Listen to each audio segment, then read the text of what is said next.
Shalom kekasih Tuhan, selamat pagi.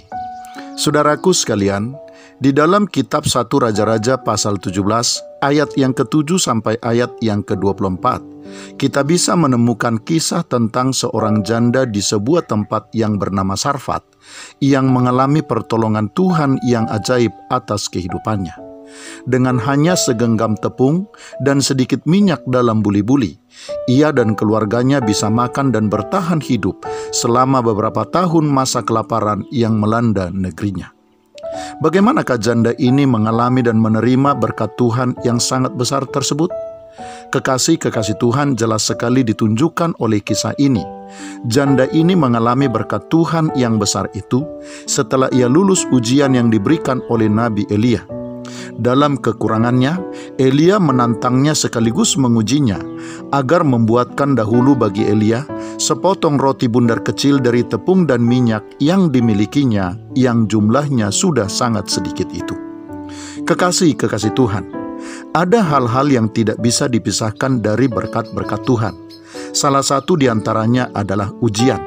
Berkat dan ujian selalu berjalan seiring sejalan. Keduanya merupakan hal yang tidak bisa dipisahkan satu dengan yang lain.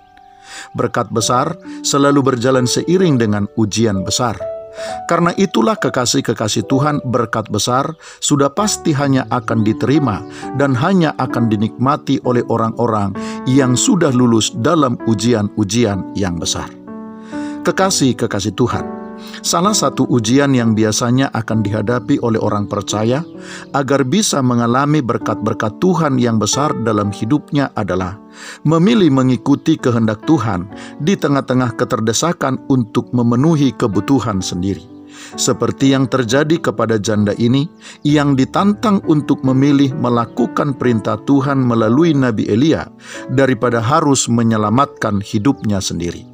Dan pilihan janda ini untuk tidak menyelamatkan dirinya telah terbukti menyelamatkannya dari kematian yang sudah menantinya.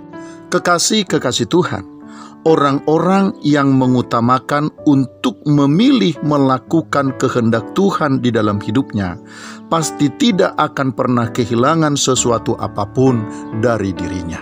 Selamat pagi, Tuhan Yesus memberkati. Shalom.